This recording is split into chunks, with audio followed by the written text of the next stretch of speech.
find Henry's How-Tos, I'm going to show you how to make lamb Sambousek. Let's get straight into it. Alright guys, so we'll start by adding half a cup of warm water into a bowl. Now that's warm, not hot. Make sure it's not boiling. To this we'll add half a cup of warm milk. And I'm going to add in 1 sachet of instant yeast. Now each sachet is about 7 grams. And to this we'll add 1 teaspoon of white sugar. And just a teaspoon of salt. So we'll just give that a quick mix and get that yeast dissolved in there.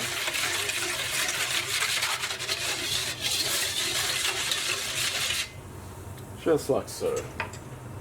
So guys, we'll just leave that alone for about 5 minutes, just to let that yeast activate.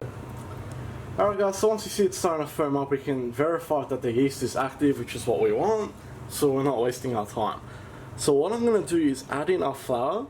Now I've got 3 cups in total here, but what we're going to do is add in about 2 cups, just approximately, and we'll start by mixing that in first.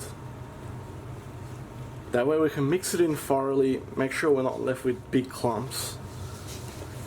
Now the weather, humidity, things like that will make a big difference in how much flour you need. Okay, so let's start mixing this through.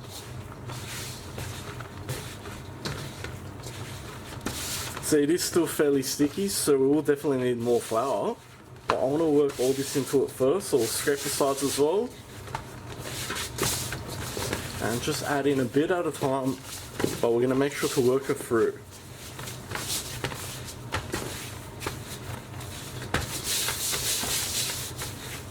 Alright, so that's come together nicely, so I'm going to take it out of the bowl and we'll work on our workbench. So we'll just add some flour here.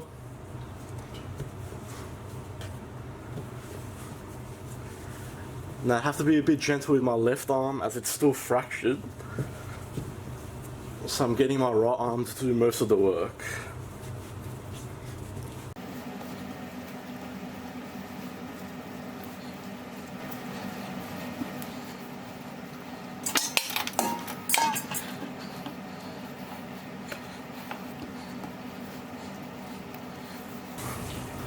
Alright guys, so that's come together very nicely. So in total we use about 2 cups and about 2/3. So I've got a bit of flour left over here, so what we're going to do is pour some into our bowl like that. We'll place our dough ball straight in the middle, and we'll just cover that with some cling wrap or a wet towel, up to you how you want to do that. And we're just going to leave this to rise for about 45 minutes. So you want it to double in size. Alright guys, so next we'll just need 1 brown onion, so we'll slice that through the middle, and we just want to finely dice this.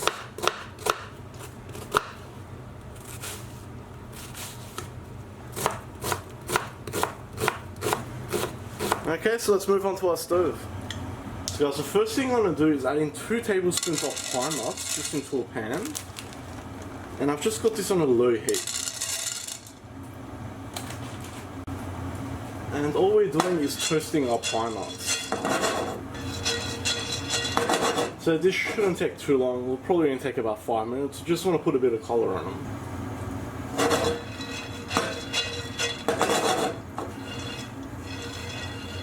Alright guys, so that's looking pretty good. As you can see, we've got a nice toasted brown colour on them. So I'm going to turn the heat off now, because there's still enough heat in that pan to keep cooking these. I'm just going to toss it around a bit, just to even out that temperature. We don't want this to burn at all.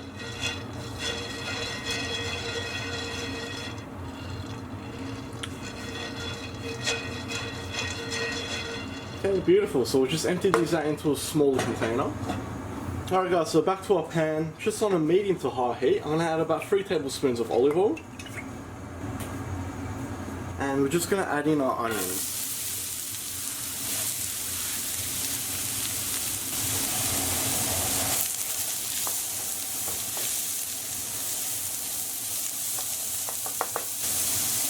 And I'm also going to add in 500 grams of lamb mince. Now guys, you can do this with beef if you prefer, or you can even do a 50-50 combination of lamb and beef.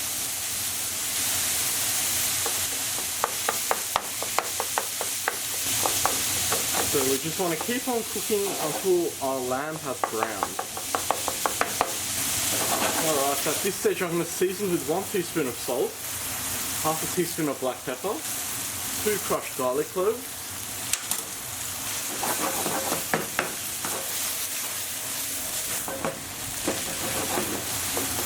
next we'll add half a teaspoon of ground cumin, half a teaspoon of sweet paprika, half a teaspoon of ground coriander, half a teaspoon of ground cinnamon, and finally half a teaspoon of allspice.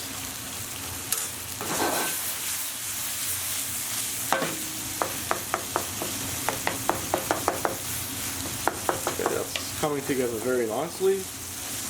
So we're going to reduce the heat to low to medium, and we just want to let this cook for about another 5 minutes. Alright, at this stage we'll add in our pine nuts back in, and we'll just mix that through. Okay guys, so that's it, our filling's ready. So go ahead and turn the heat off. We want to let this rest now, because if we add a hot filling into the pastry, obviously that's not going to work, so let it cool down. Alright guys, so it's been 45 minutes, and just look at that, doubled in size perfectly. So what we're going to do is add some flour on our surface here.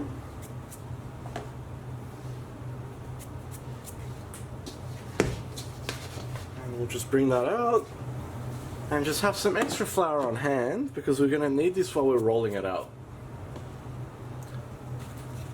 So that's just using a rolling pin.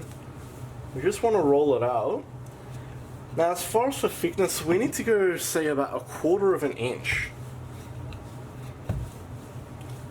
And it's times like this that I miss having my pizza restaurant, because we had a commercial dough sheeting machine there.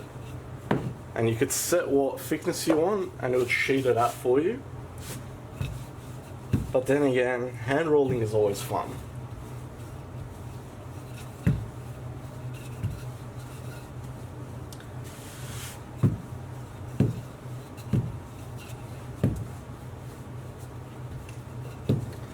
Now guys, make sure you're also flipping it over. Don't leave it on one side because it'll stick.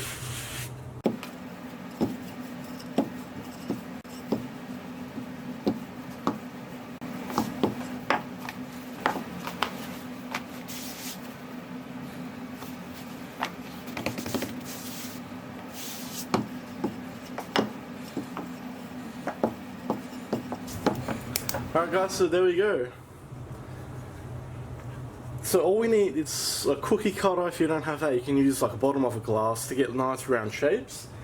The other thing you can do is actually get sort of pie cutters like this, where you shape it using that, put it in here, and it will crimp it for you. Now I got this given as a gift a few years ago. I'll show you how it works. So let's push it there. And there we go. So we just get that and we place it here. It makes that little indent there. You put your fillings, flip it over, and there you go. So guys, I'll show you how to do it with both methods. So we'll do one with this too. Pretty sure that this one's a bit bigger. So we'll cut out all our circles first.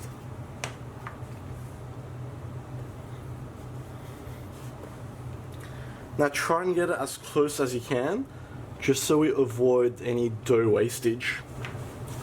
Alright, so we'll just put this all back together and we can roll it out. And I'm sure we'll get a few more pieces out of it. So get it as nice and smooth as you can. And just let it rest there for about 10 minutes before you roll it, and it'll make it easier. Well, just to make life easier, I'll use this device here, so we'll add that there. Grab a tablespoon of our mixture, and all I'm going to do is just brush all the sides with water, because this one crimps it for us, and then just fold it over, give it a good push, and there we go.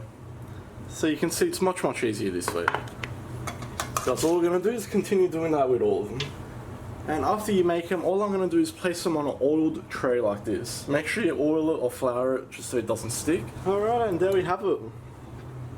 All ready to go. So guys, at this point we need to preheat our oil to 170 degrees Celsius, and then we can cook these.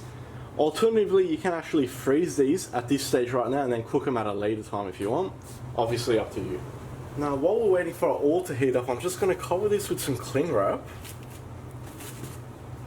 And we'll just throw a tea towel over it as well.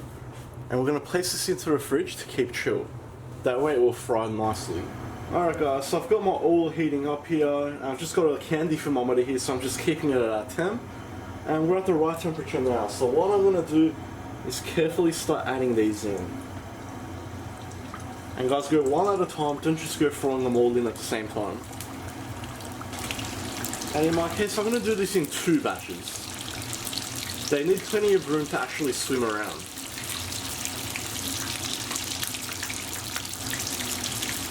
So guys, as for cooking time, this will only take about 3 minutes.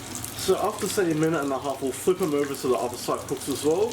The filling is already cooked, so all we're doing is giving the pastry a nice brown finish. Alright guys, so we're at a minute and a half. Let's go ahead and start carefully flipping these over. And we're getting a nice golden brown colour, which is exactly what we want.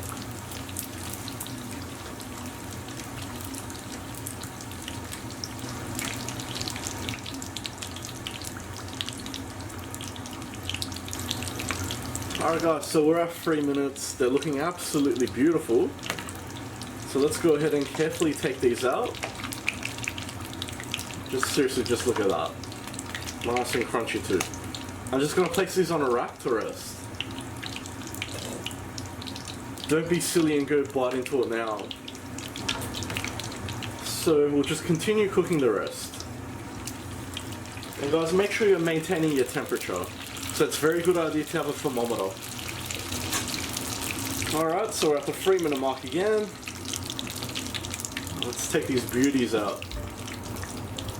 Alright guys, so as for serving, I'm going to keep it very simple. We'll start with a nice dollop of hummus. And I'm just going to dust that with some sweet paprika. And we'll add a drizzle of olive oil to that. And let's add our Sambouseks on. Now of course I'm handling these after letting them rest. Believe me, I'm not just grabbing them from the fryer. And just look at that. Alright guys, now it's my take on lamb Sambousek. So very easy to make. Nice, crispy, soft. Oh, absolutely satisfying. I hope you like that guys. Please like, share and subscribe. You can also follow me on Facebook, Snapchat, Instagram and TikTok. If your family has a different variation on this recipe, I'd love to see it in the comments, so just let me know. I'll see you all next time.